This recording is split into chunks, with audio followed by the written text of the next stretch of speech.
ว่าเธอผ่านมาได้ยินเพลงนี้คาดว่าเธอก็คงรู้ดีว่าเป็นฉันมอบให้เธอคนเดียวอาจไม่เกี่ยวแต่สัมพันธ์เพราะฉัน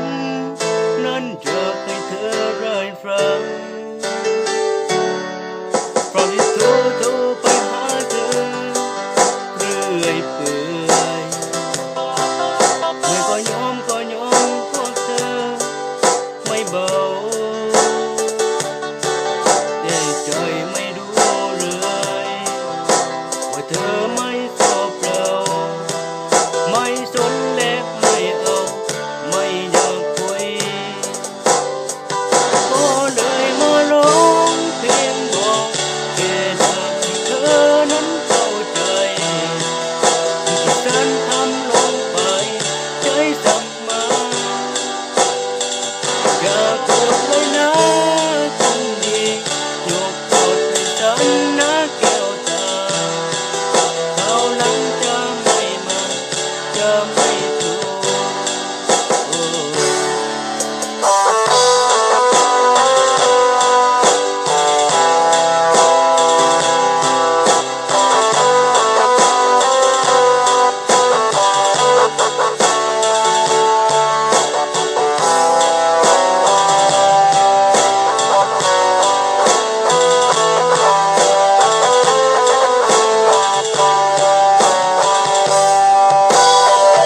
ก็เลยมาร้องเพลงบอกแค่อยากให้เธอนั้นเข้าใจ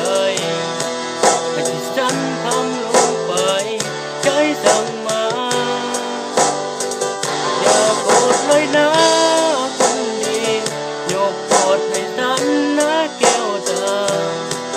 คราวหลังจะไม่มาจะไม่โทษและสุดท้ายที่ไหนหัวใจมันรำร้องอยากจะมองหน้าเธออีกสักทีก่อนจะจากเธอไป